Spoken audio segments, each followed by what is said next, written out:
नमस्कार दोस्तों, target with PS Parihar channel में आपका स्वागत है। आज के इस वीडियो में हम बात करेंगे डीएलएड एडमिशन की। यूपी डीएलएड में इस समय क्या चल रहा है और क्या आगे की प्रक्रिया है। साथ में बात करेंगे बिहार डीएलएड की, जिसका अभी अभी नोटिफिकेशन जारी हुआ है। तो वीडियो को जल्दी से लाइक कर दें, शेयर कर दें, और जिन छात्रों ने चैनल को अभी भी सब्सक्राइब न किया हो तो जल्दी से सब्सक्राइब कर लें, ताकि आप लोगों को इसी प्रकार की ऑथेंटिक अपडेट से सबसे पहले मिलती रहे। चलिए शुरू करते हैं। बात करते हैं यूपी डीएलएड की। तो आज के समाचार पत्रों के माध्यम से आपको भी जानकारी मिली होगी।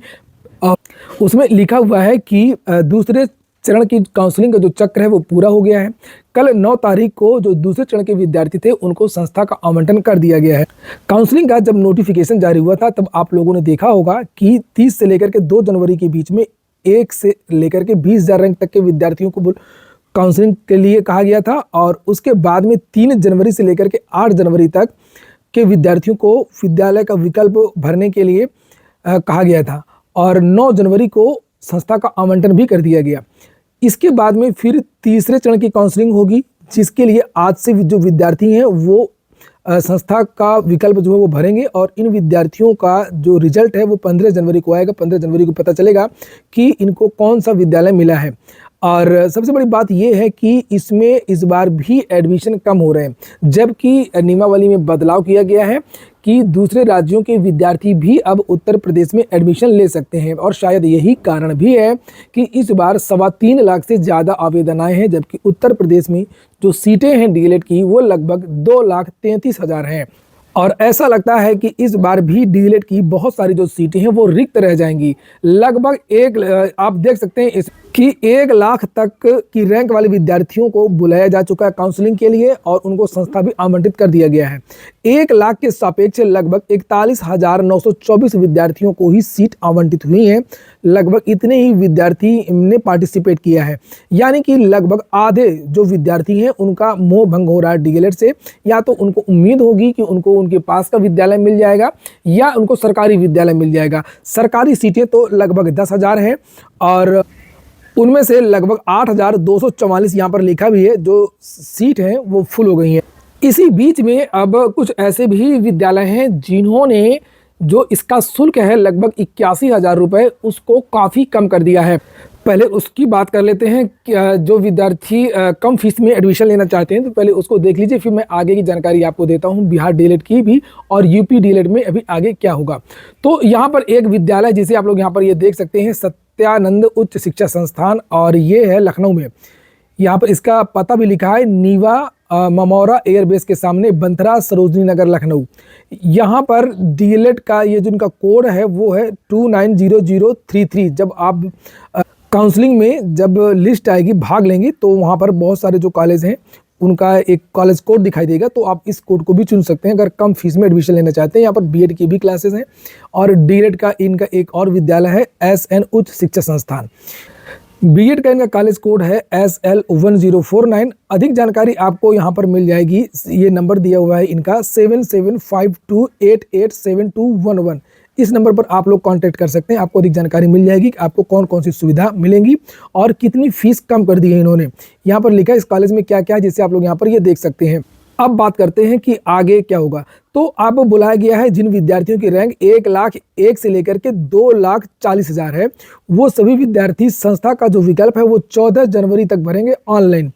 और विकल्प भरने के लिए पहले विद्यार्थियों को 5,000 रुपये शुल्क देना होगा, और इसमें वो विद्यार्थी शुल्क नहीं देंगे जो विद्यार्थी पहले के चरण में, दूसरे चरण में भाग ले चुके हैं, लेकिन उनको जो विद्यालय है उसका आवंटन नहीं हुआ है। जो वांछित विद्यालय की जो उन्होंने सूची बनाई थी उनमें से कोई भी विद्यालय उनको नहीं मिला है, तो वो दोबारा भाग ले सकते हैं बिना पैसा दिए। लेकिन अगर उनको विद्यालय मिल चुका है और उस विद्यालय वो एडमिशन नहीं लेना चाहते हैं, तो वो पैसा उनका लैप्स हो जाएगा, और फिर उनको दोबारा फीस जमा करके फिर आगे की प्रक्रिया में भाग लेना होगा। और जिन विद्यार्थियों को कल विद्यालय का आवंटन हो गया है, मैं उसके बारे में भी आपको बता देता हूँ कि आपको कौन कौन से डॉक्यूमेंट लगना है, आगे क्या होना है। तो ऐसे जो विद्यार्थी हैं जिनको कल संस्था का आवंटन हो गया है, वो विद्यालय फिर से 5,000 रुपये जमा करेंगे और कॉलेज में जाकर के अपना वेरिफिकेशन करवाएंगे। वेरिफिकेशन में कौन कौन से प्रपत्र लगे जल्दी से आप लोग ये देख सकते हैं। ये एक संस्थान का है, ये इसमें आप इस तरीके का एक फॉर्म है, उसको आपको भरना होगा, रजिस्ट्रेशन नंबर डालना होगा, नाम, वगैरह मोबाइल नंबर। ये जब आपको कॉलेज मिल जाएगा ऑनलाइन, फिर आपको विद्यालय जाना है, 5,000 रुपये देना है और ये वेरिफिकेशन करवाना है। और ये जो 5,000 रुपये शुरू में लगा था, 5,000 रुपये, ये 10,000 रुपये जो आपकी फ़ीस है 41,000, उसी में आपका ये पैसा डिडक्ट हो जाएगा, ये कम हो जाएगा। तो हाई स्कूल का अंक पत्र लगेगा, प्रमाण पत्र, इंटरमीडिएट का अंक पत्र, प्रमाण पत्र, स्नातक अंक पत्र, प्रथम द्वितीय तृतीय तीनों का, स्नातक प्रमाण पत्र का मूल प्रोविजनल ले जाना पड़ेगा। अगर डिग्री है तो कोई बात ही नहीं है।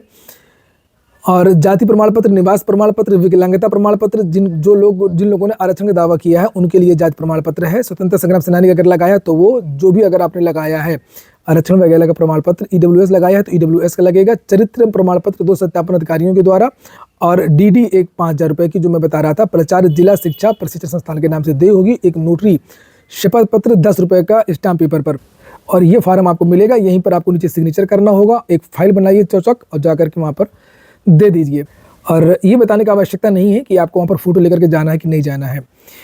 सभी काउंसलिंग में फ़ोटो लगती है और आप लोगों को एक्स्ट्रा फ़ोटोकॉपी भी अपने पास रखे रहना चाहिए। तो वहीं पर अब हम बात करें कि दूसरे राज्यों के जो विद्यार्थी हैं वो यहाँ पर आवेदन कर सकते हैं कि नहीं कर सकते। तो उन्होंने आवेदन किया है, इस बार ये बदलाव किया गया था और इनको बाद में मौका दिया जाएगा। अगर सीट रिक्त रह जाएंगी तो सीट तो रिक्त रह ही जाएंगी। और ये जो विद्यार्थी हैं वो 15 जनवरी के बाद, जब ये 1 से लेकर के 2,40,000 की जब सीट हो जाएगी, इनकी काउंसलिंग संस्था आवंटन हो जाएगा, तो इसके बाद में लास्ट में इन विद्यार्थियों को भी एडमिशन का मौका दिया जाएगा। कुछ विद्यार्थी ये भी कमेंट करते रहते हैं कि सर हमने डीएलएड के लिए आवेदन नहीं किया है, कि हम प्राइवेट कॉलेज में एडमिशन ले सकते हैं? तो नहीं, अभी ऐसी कोई प्रक्रिया नहीं है। अगर आप लोगों ने डीएलएड का फॉर्म नहीं भरा है तो आप लोग किसी भी प्रक्रिया में भाग नहीं ले सकते हैं। जो ऐसा दावा करता है वो गलत दावा कर रहा है।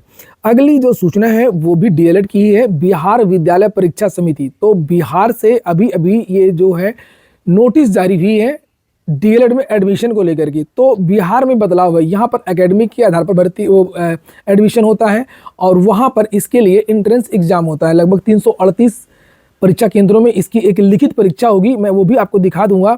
तो ये आज ये समाचार पत्रों में बिहार डीएलएड का जो नोटिफिकेशन वो जारी किया गया है। यहाँ पर ये देखिए डेट इसकी 11 जनवरी, यानी कल से इसके लिए आवेदन शुरू हो रहे हैं। 10 दिन का समय दिया गया है और 22 इसकी लास्ट डेट यहाँ पर ये लिखी हुई है। और इसमें जो परीक्षा होती है उसमें क्या पूछा जाएगा उसके बारे में इसका जो सिलेबस है वो यहाँ पर अलग से बताया गया है। सामान्य हिंदी, गणित, विज्ञान, सामाजिक अध्ययन ये पूछा जाएगा। और इसके साथ में यहाँ पर सामान्य अंग्रेजी, तार्किक विश्लेषणात्मक क्षमता 6 पॉइंट है, 120 क्वेश्चन आएंगे 120 नंबर के। परीक्षा शुल्क वगैरह के बारे में भी जानकारी दी गई है। बिहार डीएलएड में लगभग 30,760 सीट है और योग्यता इसमें इंटरमीडिएट मांगी जाती है। यहाँ पर आप इसे देख भी सकते हैं। तो ये हो गया आज का वीडियो आपको अच्छा लगा हो, आपके काम का हो तो लाइक अवश्य कर दें। जिन छात्रों ने चैनल को सब्सक्राइब न किया हो सब्सक्राइब कर लें, और जिन छात्रों ने टेलीग्राम चैनल को ज्वाइन न किया हो तो टेलीग्राम चैनल को भी ज्वाइन कर लें। वहाँ पर भी बहुत सारी महत्वपूर्ण जो जानकारियाँ हैं वो प्रदान की जाती हैं। पूरा वीडियो सुनने के लिए बहुत बहुत धन्यवाद।